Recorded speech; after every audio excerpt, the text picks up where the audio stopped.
What is up, ladies and gentlemen? Welcome to another exciting installment of the Roundtable Network News. I am the franchise player, Double B Bad Blood, joined by Double J, Josh James, and Shane from Husky's Funhouse. Man, the news never stops. It is episode 35. Josh, Shane, how are you doing today? I'm doing great. Doing pretty good. Can't complain. Man, ladies and gentlemen, we're trying to stream this live on our Patreon, man. Patreon.com/The Roundtable Pro Wrestling Podcast Network. We will be streaming live pay-per-view events. We're going to be doing it just for you, ladies and gentlemen. We want to make sure we can have a lot of fun. We want to make sure you guys are all tuned in, dialed into the fun that happens here live. And I know some of you guys are like, I want to be on stream with those guys. How come I never get to be on stream with those guys? Well, we're going to give you the opportunity to be on stream with us if you get on the Patreon.com/Roundtable Pro Wrestling Podcast Network. Mm-hmm. How does that sound? Sounds like a plan. That sounds amazing. All right, ladies and gentlemen, the news never stops, like we were saying. Let's talk about some news. Mercedes money to compete at New Japan Pro Wrestling Resurgence. Look, I don't care about her showing up May 9th to defend the New Japan Strong Women's Championship. We all know she's defending the title against the person that won the what do you call it? The women's international tournament that was going on with AEW and New Japan, CMLL, all those things. So we got Hiroshi Tanahashi in action. The IWGP World Championship will be defended. We got Mercedes Money defending the New Japan Women's Championship. It's going to be live. And, I'm not really excited about it. I just wanted to go ahead and make sure I can get that news out because it's going to be at the Toyota Arena. Yeah. Yeah, you guys are really excited about the Mercedes Money, aren't you? Yeah, we're so excited about it. Shane is dumbfounded over here. He don't know what to say. But let's talk about something that really mattered. Tonight, NXT, man. Wow. I almost pulled a Booker T there. I was like, NXT, man. You almost did. I stopped myself. I stopped myself because I'm a grown up and I don't want to talk like an idiot. So let's talk about Julia versus Stephanie Vancouver. Champion versus champion, title versus title, confirmed for NXT Roadblock. Look, man, the last time NXT did a match like this, Keith Lee became NXT North American and NXT champion at the same time. And well, we all know what happened to Keith Lee. Mm-hmm. He won both belts and he had to give up one of them. So what do you guys think about this? I mean, this match is locked in, kicking off the February 25th edition of NXT, which was today. Mm-hmm. Stephanie Vancouver, the NXT North American Women's Champion, made her first successful title defense against Carmen Petrovich. After the bout, Julia joined her in the ring, congratulated Stephanie. She mentioned in past comment that Vancouver had made about her being the best champion. But Julia said that title belongs to her. So Stephanie proposed a title versus title match. General Manager Ava confirmed we'll get Stephanie Vancouver versus Julia, two of the very best in NXT right now. Not just because they hold NXT championships, but two of the very best in NXT. The win is going to be North American versus Women's Champion, champion for champion, title for title, Roadblock, which is March 11th. Let's talk about that match. Josh, what do you think? I'm excited to see that match. But the one thing that's going to be challenging for me is because I love both of them. I don't know who to cheer for. What about you, Shane? I'm in love with both of them. It's only going to be a good match, but I honestly don't know who to pick here. Maybe Julia because she's on the roll, but also you can say the same with Stephanie Vancouver. But honestly, I'm going to go with Julia for the win on that one. Well, I mean, I look at it like this. If Julia wins, Stephanie goes to the main roster. If Stephanie wins, Julia goes to the main roster. I don't think so. I think it would be too easy to put them in the main roster at the moment. I would wait till after Mania or maybe the beginning of summer or after SummerSlam. Then I would. Or next fall. Well, we always say we will wait till after matches, like after big shows like that. But we also got to think about it like this. Why would they put on a match like that now if one of them wasn't going to the main roster? I mean, that's true. I mean, the WWE has had a habit of this before. I mean, why brand a new title and then just basically unify it with the championship again. It makes no sense. But let's talk about what's happening at the theater at Madison Square Garden, because I talked about this on the news several weeks ago. It is now confirmed. We have NXT championship match. We have Obafemi taking on TNA X Division champion Moose. We have, and look, this is crazy because I remember I was saying this. If the TNA and NXT partnership were to be solidified, that we needed TNA titles on NXT shows. So we got the TNA World Tag Team Champions, the Hardy Boys, Matt and Jeff Hardy, returning to the WWE, so to speak, to defend the TNA World Tag Team Championships against the NXT Tag Team Champions, Axiom, and Nathan Frazier. Then we got the double match, NXT Women's Championship, NXT North American Championship, Julia versus Stephanie Valkyrie. Those are just 3 matches that we got lined up right now for that show. It's gonna be crazy. Yeah, it's gonna be crazy. Now, there was a rumor I heard from I heard earlier today. I was watching the Angle show. Yeah. So no, Angle, ANGO. I know. I'm just being. So he had mentioned that he had heard rumors that during the summertime we're gonna have the Hardys back on the main roster. I heard that too. Awesome. The Hardys on the main roster during the summertime. That'd be great. TNA and NXT working together. You got the X Division champion Moose taking on Obafemi. Remember, I was saying TNA was sending their stars over to NXT, and no NXT wasn't sending no one over there. But now we got the Hardys. We got double championship match. 3 huge matches just for this show. Madison Square Garden, March 11th, NXT Roadblock. But now for some bad news. Bad news from WWE. This is courtesy of Post Wrestling. John Pollock from Post Wrestling. WWE staff sees loss of several incentive programs since the TKO merger. Now, this is some bullshit. This is some bullshit. I'm going to tell you right now. This is some bullshit. Several WWE incentive programs have been dialed back for employees since the merger of UFC, according to a report. Now, this report is courtesy of WrestleNomics. WrestleNomics has always been 100% factual. I haven't heard one story from WrestleNomics that wasn't right. WrestleNomics has a story with multiple employees that WWE is speaking with the outlet about changes since the merger to form TKO was finalized September 2023, almost 2 years ago. Yeah. The area affected included staff stock programs, which previously allowed staff of the WWE to purchase company stock at a 15% discount. This comes when TKO has recently hit $160 per share, increased nearly 40% over the past 6 months. Dude, so 1 share of WWE TKO stock is $160. So let me do a little bit of math here. So let me do a little bit of math, because when I read that, I was like, wait a minute, that's not fucking right. So let's see, $160, right?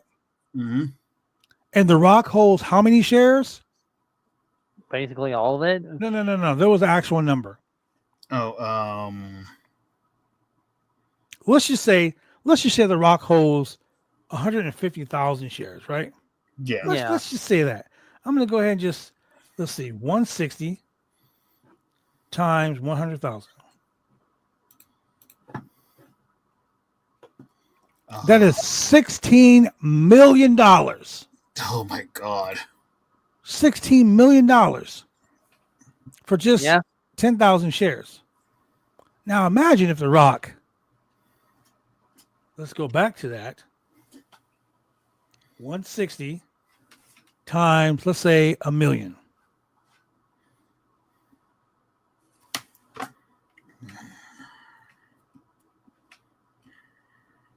That's $160 billion. Just with that stock. So I understand why people are pissed off. Mm-hmm. I mean, shit. If I own 10 stock, that's $160,000 to me. That's $1,600 right there. Yeah.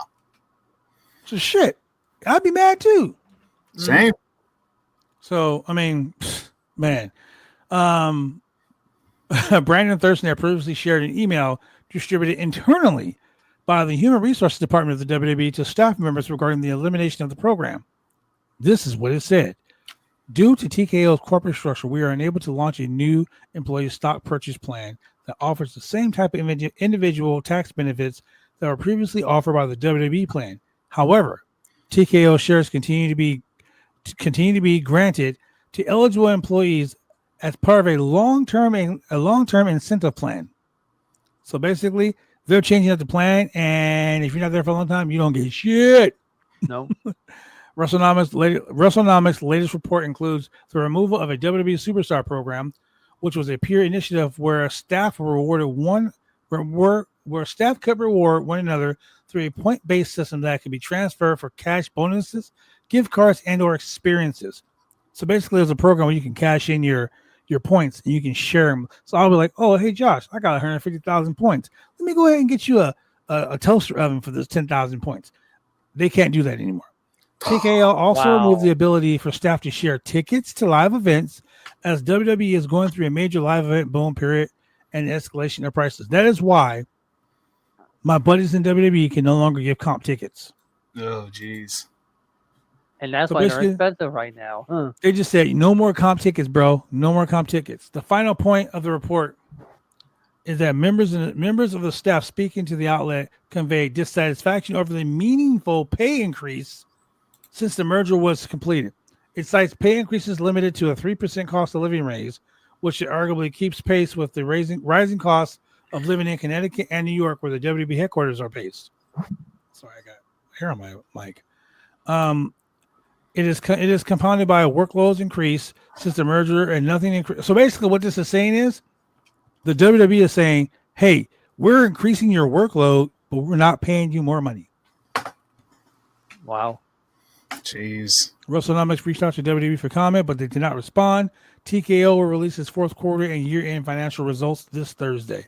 So this Thursday, I will be watching WrestleNomics Twitter page because I want to know what this is. So Josh, on Thursday when we do the news, I'm going to put that out there because I think it's bullshit that people are busting their ass and not getting paid for it. That's like you going to your work, Josh, and they say, hey, we're hiring you to do cashier. Yeah. Right? You work at a cashier. But we want you to go back there. We want you to cook all the food. We want you to go serve the food. We want you to clean up the back. And then we want you to do a cashier job, but we're only going to pay you $15. I would have quit. Yeah, I would too. I would have quit. I mean, it's crazy the way they're doing that shit. I don't understand. I just think it's ridiculous. It's not cool. And you're really cheating people, especially when you're making so much money. Like it's crazy. You're making so much money. The amount of money pay people. It's ridiculous. Is it me or does it feel like The Rock's always in news like something like this lately? I don't even know, man. Who knows? I don't think it's just The Rock. I think it's the whole. No, I know that, but why does it always seem like I know it's not all The Rock, but why does it seem like they're trying to make it sound like it's his fault? Because that's what people do, Josh. That is what people do. I know. They try to point the blame on someone. I mean, here's the thing. I don't like The Rock, but I'm going to say right now, it's like, I don't think this is him. What no. You don't like The Rock? I was never a The Rock guy. I was more of a Rock fan. I was a Stone Cold Steve Austin guy. Josh, do you not smell The Rock is cooking? I don't smell his pie. Just messing with you, Josh. Josh is like, no, I don't smell The Rock is cooking. I like Shane's answer. Now, here's the thing. Great actor. I'll fully say he's a great actor. Sure about that? And, I don't know. No. I'm talking about when he was Hollywood at Rock. Oh, yeah. Josh is like, I don't even like pie. What are you talking about? I don't even like Fast and the Furious anymore. Wow. I've never seen a single one. Patreon. I've never seen a single Fast and Furious. Patreon, Fast and the Furious. Something's wrong with you, Josh. I don't know what is going on with you, Josh. Oh my God. Josh, you need a hug, a high five, or a role model or something. Come here, Josh. Come here. Come on. I have a whole list of movies I have never seen. The main one I need to see the most is They Live. Oh. Same here, Josh. I'm not going to say it with you, Josh. I'm disappointed. Josh, same here. Never seen it. Okay, I'm glad I'm disappointed in you guys. I'm glad I'm not alone. We can do that. We can do that together. So right disappointed. So disappointed. Anyway, let's go back to some news. CMLL Oh, the Lucha Libre company in Mexico. Lucha. Let's talk about February 28th. Mm-hmm. Okay. They're gonna have a huge card. Kanosuke Takeshita, Oh, the never open weight champion. Oh yeah, that's right. He is a champion over there. He's not champion of he's champion of New Japan. Oh yeah. Defending the New Japan never open weight championship against Angel de Oro. Okay. Yes, we have. So Kanosuke Takeshita will be making his making his CMLL Arena Mexico debut live this weekend, February 28th. He will be defending the New Japan Pro Wrestling's never open championship on the line against Angel de Oro this Friday in Arena Mexico in Mexico City. Man, AEW, New Japan, along with CMLL forming a conglomerate. It's gonna be great. The match will take place. The match will be Takeshita's second time defending the New Japan belt since claiming it at Wrestle Kingdom with a 12-minute win over Shingo Takagi. He previously appeared in New Japan's New Beginning at the Osaka card February 11th, where he retained the title against Bolton Olga. Now here's the thing. Angel de Oro is currently one half of the CMLL World Tag Team Champions, alongside with Nebula Rojo, and has wrestled for the promotion since 2008. He has participated in New Japan matches before, but previously going to Japan as part of the cross-promotional Fantastica Mania tour. The victory this weekend can earn him a title match outside of Mexico for the first time in his career. So, I mean, damn. Earlier that night, Rocky Romero will make his CMLL return, part of his 6-man tag team match. Romero last appeared for the promotion and was fighting, was in a title match against Flip Gordon in mid-December. So I love Rocky Romero. I remember when I first met him back at New Japan. I mean, at the UPW shows down in California. He's part of the Havana Pit Bulls. Ricky Reyes and Rocky Romero, they were fucking amazing. Yeah. I just love it. So before we close out, Ryan Nemeth suing AEW, suing Tony Khan, suing CM Punk, claiming that he has been blackballed. We talked about this. Me and Josh talked about this the other day on the news. I had to bring it back up because there's some more news. So Ryan Nemeth has filed a lawsuit in Superior Court of California against All Elite Wrestling, AEW, Tony Khan, former AEW wrestler CM Punk, alleging assault, professional retaliation, and blacklisting from the wrestling industry. Doesn't he work for TNA? Yes. Yes. So if you work for a company in the industry, you're not blacklisted. You work for a company. Anyway, the 9-page complaint is dated February 14th and was obtained 9 pages through the court's website by Post Wrestling. This story is brought to you by Post Wrestling. Brandon Thurston from Post Wrestling, who's also a WrestleNomics. The 9-page complaint was dated February 14th and obtained through court websites by Post Wrestling. Court records show the lawsuit was submitted on February 21st, despite the earlier date indicated on the filing. So it was set for the 14th, but it was actually like done on the 21st. So that's weird in itself. Nemeth claims his issues with Punk, whose real name is Phillip Brooks, began in mid-2023. Punk was about to return from a suspension following the infamous backstage altercation at All Out in September 2022. The lawsuit states that on April 16th, 2023, Nemeth contacted AEW executives expressing concern that Punk might physically attack him upon his return. What? Why? Why will Punk attack you on your return? Huh? So not to mention in the lawsuit, Punk returned to AEW with the debut of Collision on June 17, 2023. That night, he cut a promo where he was seemingly referencing the Young Bucks, who had previously fought backstage, resulting in a suspension by calling them soft. And later on X, Nemeth posted literally the softest man alive, which he later claimed was in character. So hold on. Yeah, okay. I gotta say, that's rich coming from him right now because he's suing them. So I'm going to say, Shane, your chair is stupid, right? And then Shane's going to go to the courthouse and say, well, Blood said my chair was stupid. He's going to hit me with it. and he's going to damage me and he's going to blackball me from the podcast industry. But you started it. Like, why did you go on? I mean, look, ladies and gentlemen, we're very impartial on the show. We don't take sides. But I'm going to say this, not as a wrestler, not as a podcaster, but as a man. Why would you start some shit and then it's like slapping your little brother and then going and tell your mom. This is Dolph Ziggler. I don't understand this. Like you literally go on Twitter and you post literally the softest man alive. And then he claimed it was in character. Well, Ryan Nemeth was a face. So I don't understand how it was in character.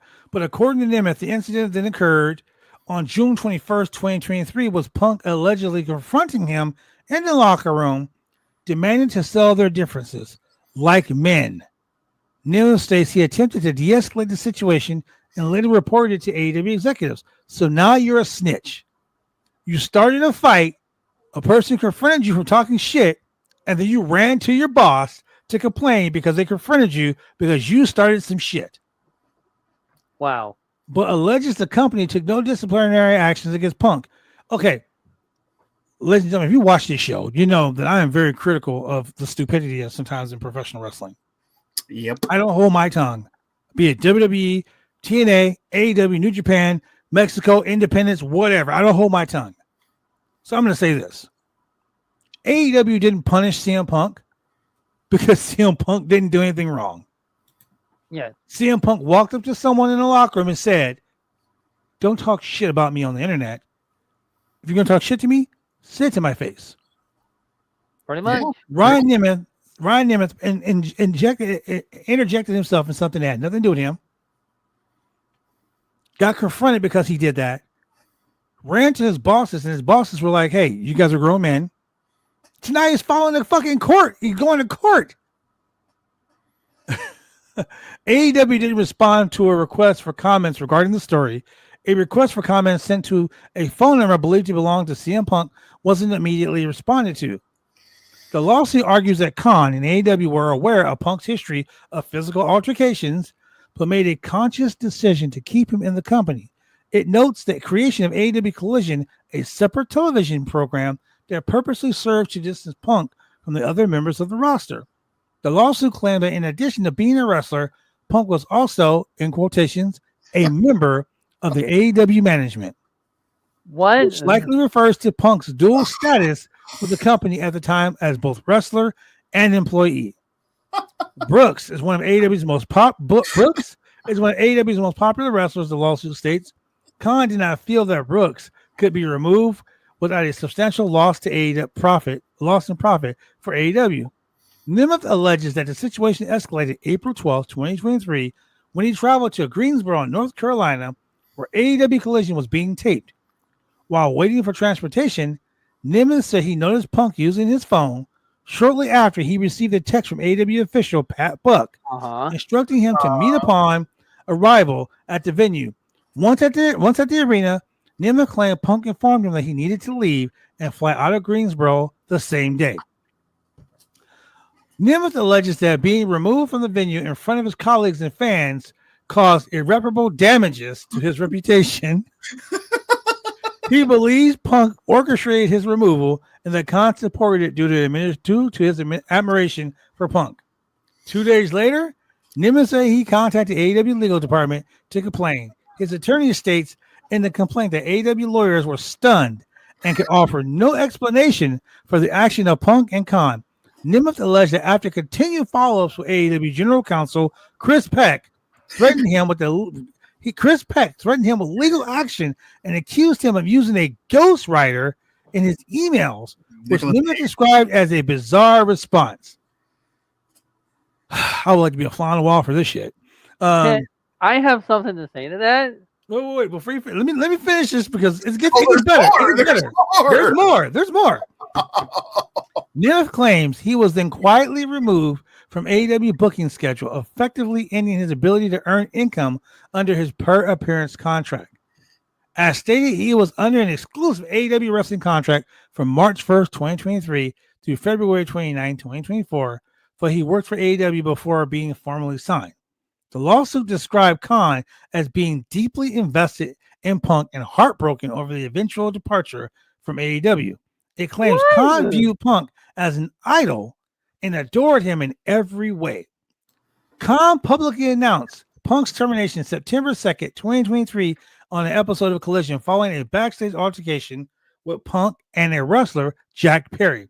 Nemeth complaint alleges that Khan blamed him for Punk's action. Hold on. Let me understand this. So Khan, the owner of the company who fired CM Punk on television September 2nd, 2023, after Punk got into a fight with Jack Perry, the only reason that he fired, I hope I'm not overstepping my bounds by saying this, but it says, and I quote, Nemeth's complaint alleges that Khan, what are you doing, Josh? I forgot I had that on there ready for the Carmella video. Look. Sorry, I'm so sorry. I'm just saying, Nick Nemeth's brother, okay? Sorry, Shane. Look. Ryan Nemeth said that this man fired CM Punk and blamed him for Punk's exit and retaliated by ensuring he can no longer secure work elsewhere in wrestling. So you're telling me that this man fired CM Punk because of you, and then this man made sure you were blackballed in professional wrestling. Oh, look, ladies and gentlemen, I've said a lot of things about Tony Khan, but Tony Khan ain't blackmailing. He ain't blackballing nobody, and he is not firing somebody because of you, Ryan Nemeth. So Nemeth not described in Nemeth's legal filing. Nemeth requested or reportedly submitted an internal complaint at AEW. According to Fightful's earlier reporting, Nemeth was encouraged to cut a promo on Punk by AEW, according to Nemeth's claim in the report. So hold on a second. Hold on. So you're gonna fucking tell me that this man literally told you to go out there and shoot a promo talking shit to CM Punk and then fire you and then blackball you because he fired CM Punk? It says here, specifically, Tony Khan blames Nemeth for Brooks leaving AEW and has used his significant resources to make sure that Nemeth can never make a living in wrestling again. Nemeth's lawsuit also alleges that assaults against CM Punk and others count against AEW and Khan. Breach of contract, breach of implied covenant of good faith, and a fair dealing. The plaintiff alleges intentionally interference with prospective advantages against all defendants. Nemeth also names 20 John Does as defendants, which he states are people and business entities that he will identify and add to the lawsuit later. Nemeth has continued wrestling since leaving AEW, but apparently he's blackballed. Yeah, apparently. According to records from CageMatch.net, he has worked multiple matches for TNA, several independent promotions. On the day this lawsuit was filed, he competed in the TNA World Title match against Joe Hendry. Now, this is the man that just said that this man blackballed him for professional wrestling, and he can't get work nowhere. And on the day he filed the lawsuit, he had a world title match on a televised professional wrestling show for the TNA World Championship. The lawsuit presents Khan's background by alleging he is reassigned from the Jacksonville Jaguars. He has resigned. He is reassigned from the Jacksonville Jaguars and Fulham after Nemeth. So you're telling me that he resigned from the Jacksonville Jaguars and from Fulham Football Club after Nemeth claims straining relationships within the Jacksonville Jaguar organization, which is owned by his father. Currently lists Tony Khan as an organization's chief football strategy officer. So he still has a job there. So Nemeth claims Khan's mismanagement of Fulham leading to multiple lawsuits.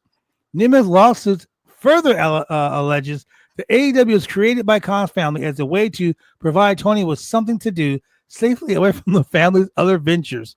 The What? complaint also includes a photo of Tony Khan, but it doesn't explain the image relevance to the case.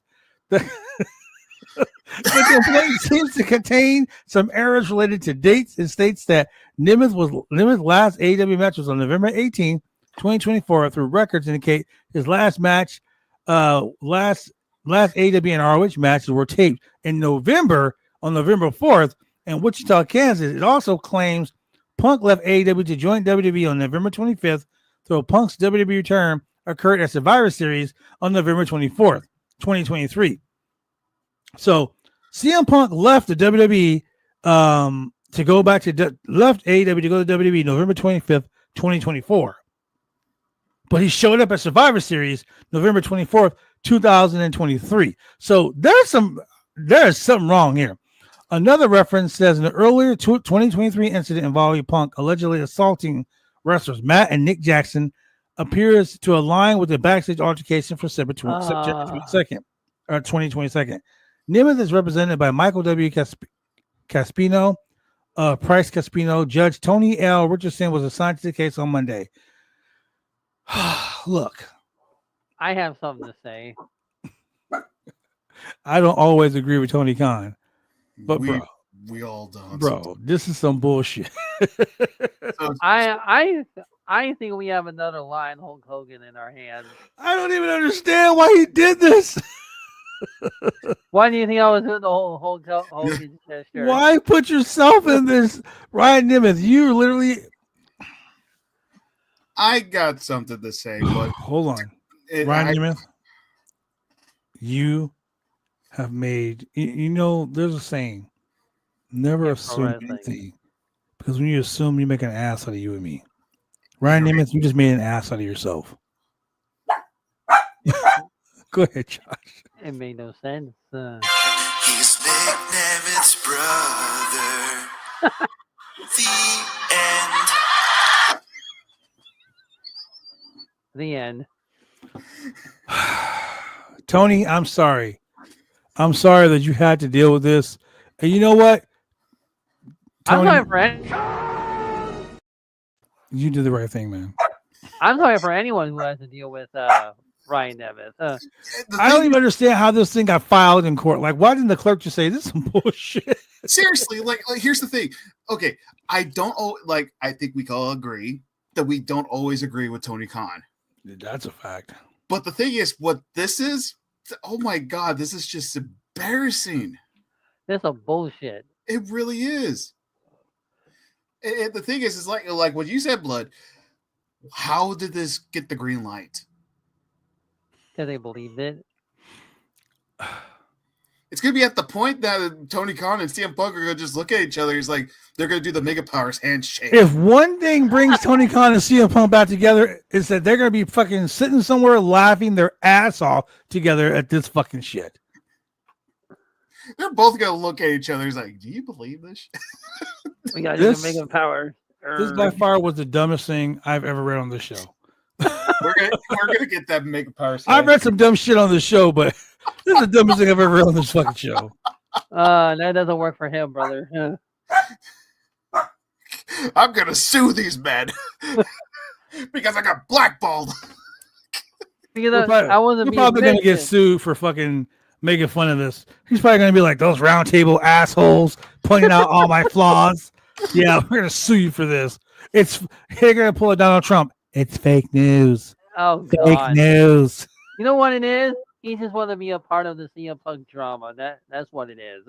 He realizes that he's going nowhere. Now he's not going to go nowhere now because of this.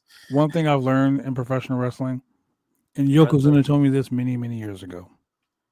Good news or bad news, at least they're talking about you. Ladies and gentlemen, Josh, what do you got for today in wrestling history? Well, before I go to hopefully it's not Nick Nemeth. Before we get to the wrestling, right? I know we were going to save this, we were going to do this, but we got distracted with the Nick Ryan Nemeth thing. Carmella posted on her Instagram. Oh yeah, I forgot about Carmella. I'm sorry, Carmella. I'm sorry. Your news is way more important than Ryan Nemeth.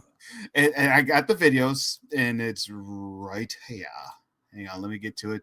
Yeah, again, Carmella. We just got so distracted, but I think she would understand. We needed a good laugh out of that. I think. Even Carmella's like, that's dumb as shit. I am aware I've been MIA for the last week. If you can't tell, I'm so sick. I've been sick for over a week now. And there's also obviously been a lot happening.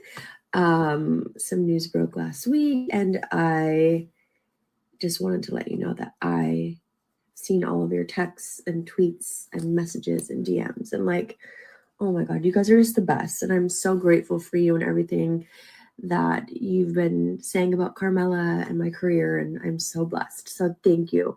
And I know there's a lot of questions and uncertainty around everything. I will be going on a podcast later this week, answering some of those questions and telling my side, because I have a lot to say about the situation. So yes, stay tuned. I'll give you the details later when I can, and I can't wait to fill you guys in. I'm gonna get me a big ass cup of tea because it's gonna be spilled. Oh yeah, definitely. I know she's got a lot to say, man. She's gonna Yeah. talk a lot of shit. I'm looking forward when we You actually want- get to hear yeah, what but she says. more likely talk. My worry is this though. What if it's something negative against WWE? I don't think it is. It doesn't feel like it's negative about it. I mean, that's what I but get up. I'm just playing devil's advocate. What if it's something negative against WWE? And is that going to affect her husband? No. I say yes and no. What about you, Blood? What do you think? I mean, I don't know. It all depends. Wow, Gabby Ortiz, man, what? Wow. I'm looking at Twitter right now, and I see Isla Dawn posted the Renaissance, and there's a cute picture of Isla Dawn. And then Gabby Ortiz says, you only get booked because your ass shows when you wrestle. No, I also have a huge rack. Thank you very much. Oh my God. Wow. Oh, I don't wow. even understand the context, but I just had to share that because that right there Isla is Dawn funny. posted that? Isla Dawn posted a picture of herself, Oh, okay. and the picture says the Renaissance. And Gabby Ortiz, Open her mouth. she just opened her mouth and was like, "Let's get it." Wow. Wow. I don't know, man. All right. Are you guys ready for today's wrestling history? Let's go. Today's wrestling history. I have 3. 3. WCW 1990, where Ric Flair defeated Lex Luger by countout to retain the NWA World Heavyweight Championship. This is in North Carolina. This is the main event at WCW Wrestle War 90. You remember that, Blood? Yes, I do. And now, Wait, why'd you say it like that? Like I'm old? we both are. Wow. Wow. And you're an NWA guy. You're the NWA guy. Wow, You're the Josh. NWA guy. It's just the way Josh said, "Hey, Blade, remember that?" Well, I don't even remember because I never even watched it. Damn, Josh, that was very hurtful. We're all getting older, so it's, That was I'm very not. hurtful, Josh. I never said you were old, but you're the one that brought it up. Ladies and Hey. gentlemen, you see how Josh thinks of me? What are you talking about? I'm the nicest guy. Oh my God, that hurt my heart, Josh. Hey, Blood, do you remember that? Hey, Shane, shut the fuck up.